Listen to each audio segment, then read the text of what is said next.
For over 40 years, one horror franchise has managed to do something incredibly rare. It didn't just create an iconic villain, it turned sleep itself into a source of fear, and yet, despite a 2010 reboot, A Nightmare on Elm Street has been strangely absent. I mean, don't get me wrong, the 2010 reboot was an absolute epic fail, and I'm not just talking about the CGI Freddy Krueger, but that film came out 16 years ago at the time of me making this video today. Now, since then, there have been no new films, no continuation, and no proper reinvention. So, the question is, why hasn't a studio picked it up yet? And if it did return, what would that even look like?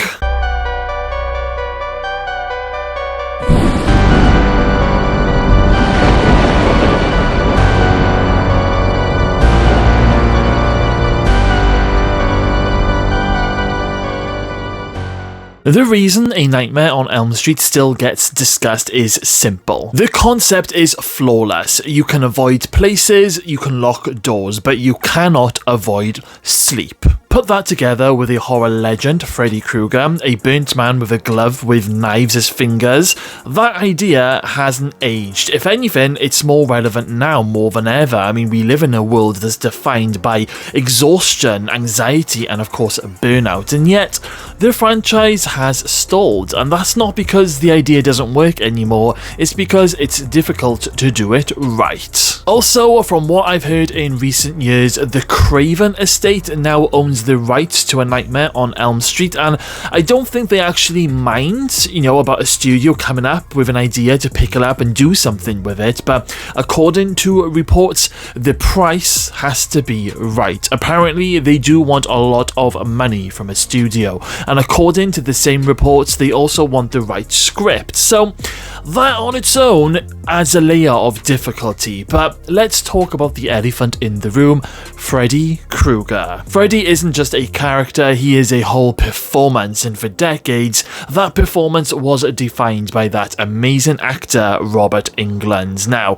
Robert Englund didn't just play Freddy, he was Freddy. I mean, the voice, the physicality, the balance between menace and dark humour. And that also creates a huge problem for studios, because Robert Englund isn't young anymore. I believe that he has said that he doesn't want or can't play Freddy anymore due to his age. However, he would be happy to have someone to pass that torch over, whether if that's done within a new Freddy movie or not. So, if a studio does recast Freddy Krueger, you risk backlash. If you don't recast him, well, then the franchise cannot move forward. Now, I've heard some people talking on their YouTube channel saying that maybe AI could be a way forward, which I wouldn't be totally against if it meant we kept Robert's version of Freddy, but only if it's done right. Now, I make no secret on this channel of how much that I hate CGI in horror films. Give me a practical effects all the way. I mean, I can tell when something is CGI, so if I can tell that a Freddy Krueger on a new movie is fake on that big cinema screen and it's AI generated, then it's not going to work for me. I have an open mind about this, but it's got to be done right. Now, the 2010 reboot proved how delicate this balance is. I mean, all of the effects in the 2010 version was CGI, and really, really bad CGI, I just want to add to that statement. But I mean, Jack Earl Haley wasn't bad as Freddy Krueger, but I personally didn't find him menacing. I just don't know why. I remember when he was cast, I remember thinking, I'm not sure if this is the right guy for Freddy. Maybe they need an actor who's slightly taller, a bit more broad, someone who has presence when they walk into a room. And that's something I feel definitely lacked in the 2010 version. Not only that, but the actress who played Nancy in the 2010 version was so bloody dull. It turned out that the actress didn't want to be in the movie in the first place, and I'm sorry guys, it shows on the screen.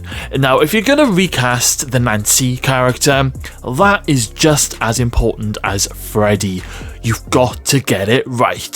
So, if A Nightmare on Elm Street were to return, there's probably only really two options here. Option number one, a full remake. This would mean a brand new Freddy Krueger, a modern setting, a reinterpretation of the mythology. Now the risk here is obvious. Audiences don't just compare the film, they will compare the Freddy, and that is a losing battle for almost anyone. I'm not saying it's impossible, just difficult. Option number two, a continuation from the original, and this is where things get really interesting. I mean, a legacy sequel, a bit like the Halloween 2018 version. Maybe it's set decades after the original movie, where the events of the first film are still relevant, they still matter. Now, this approach does sort of maybe respect the original better. It avoids full reinvention, it allows Freddy to evolve, and what I mean by that is, remember when I said earlier on that Robert Englund would be happy to pass on the torch to somebody else? Well, that could happen in a movie like this. Yes, it would mean a new Freddy, but it would definitely be amazing to see Freddy's sort of evil persona be passed on to a new Freddy in the movie. We could also have Heather Langenkamp back as Nancy, who is a mother or even a grandmother even, still living on Elm Street. The possibilities for this option I feel are better, and I would be so excited if this were to happen. Now, who could actually play Freddy? If Robert Englund was to pass the torch on in the movie, who could it be? And this is the million-dollar question, because the answer isn't who looks like him, it's who understands restraint, who understands the Freddy character. Now, Freddy works best when he isn't constant, but when he's more selective and when he's patient. A modern actor would need to avoid imitation, avoid parody, and avoid leaning into nostalgia, because nostalgia will already be there with the return of Nancy and of course Elm Street itself. They need to sort of stay true to the original but not replace. They need to have their own twist on it, and that is a terrifying responsibility for any actor. I was actually randomly just thinking to myself the other day that I could actually see someone like Jim Carrey playing the role of a new Freddy Krueger, because he can do so much. He can move around fast, he's bendy as a character, as a person, he has great face expressions, he can do loads with his voice, and I would actually love to see Jim Carrey dressed up as Freddy Krueger just to see what he would look like. But anyhow, I have covered all of the reasons as to why A Nightmare on Elm Street hasn't returned yet. But do all of these points mean that it's impossible? No, of course not. There is just a lot of ground to cover. Now, there are people out there who think that A Nightmare on Elm Street should just stay as it is, and I totally respect that opinion. But in my opinion, there is plenty of room for Freddy to return in this modern era, this modern age, and I really hope that we do get some sort of Freddy news in the next couple of years, because I know, like myself, many fans really want to see it to come back and onto the big screen. But once again, only if it's done right. So then guys, if Elm Street came back, what would you prefer? A remake or a continuation? Or should it just be left alone? And if Freddy were to return, who should play him? Let me know all of your thoughts in the comments box below, and as usual guys, don't forget to hit that subscribe button for more horror content. Alright then guys, that is a wrap. Thank you all for watching today. I'll see you all in the next video.